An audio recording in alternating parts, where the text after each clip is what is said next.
in any natural disaster, and in the recent disaster which took place in Japan, I think the first issue that we tackled was the high level of sensitivity. As we have been reading outside of Japan, being based outside of Japan and reading about the natural disaster, it is something that has really shaken, first and foremost, Japan in its entirety, let alone those of us outside of Japan. There is a very high level of sensitivity and diplomacy, tact that is required, because not only have lives been lost, but also property, families have been torn apart. So there is, I think, an added level of sensitivity. So first and foremost, what we found to be important was to create a very close-knit team internally of members in our respective functions, with our CEO very much front and center, being the host of this team, and regular communication with a number of people, most of whom, of course, are based in Japan, giving us a very realistic view of what is happening, first of all, to the country, what is happening to the population, even before we could start discussing the business impact. So sensitivity, diplomacy, and trying to understand firsthand were our priority.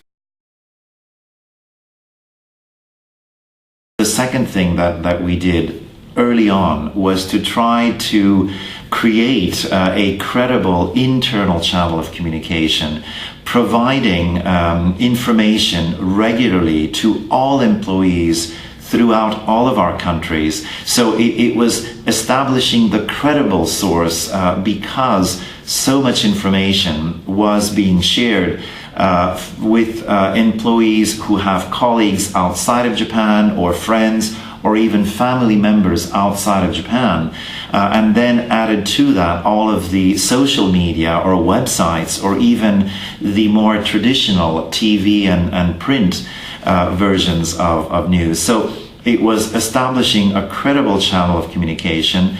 It was then ensuring that our employees all went to one credible source of information, and it was updating that information in terms of what is happening to the disaster site as best we knew, what is happening to our own office as best we knew, again from input received directly from our office in Tokyo, then extending that to our business partners, extending that to our suppliers, because like many companies, we do purchase a number of components and parts from northern Japan, the area that has been directly affected by the earthquake and tsunami. So it's understanding from our suppliers, and again feeding that through the one credible internal channel, first and foremost, so that we can share realistic information with our employees. The fact is that for any type of crisis, be it a product recall, be it a natural disaster, being something affecting our partners, our suppliers, or even our own employees, our own manufacturing, although we don't have manufacturing in Japan ourselves, what is important is to update the information, and the information is changing. Hence, the core team that we put together to capture internally and understand the situation does meet and have calls regularly. At the outset, it was every day. Gradually, then it was a few days during the week. As you can imagine, phone calls were followed by email communication, followed by text communication. We used all the tools, but what is important is that the information is evolving. We are hearing more, hence we are updating the information. The next step we took was to then communicate externally. We were one of the first handset manufacturers to confirm to media that this situation will impact our business. To be frank, we didn't know at the outset exactly what the impact was, but we understood fairly early on that there would be an impact. So in our open communication externally as well, we did confirm to media that this will have an impact. Gradually, we were able to add a little bit more clarity, and then we took a decision 2 weeks before our financial results announcement. We enter what is known as the quiet period. We decided not to update during these 2 weeks, but to update at the time of our first quarter financial results in a few days' time.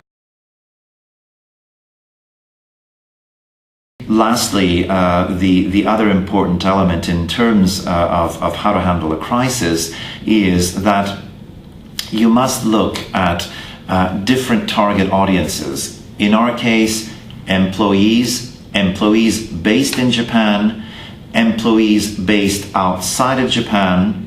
We then talked about the media, how to communicate with media. We then talked about how to communicate with suppliers and partners. And then we talked about how to communicate with our operator customers. So these all have an impact in terms of the communication mix. And we looked at different target audiences and what could be relevant. We maintained the same core message, but obviously had to tailor it, customize it a little bit, depending on who the target audience was.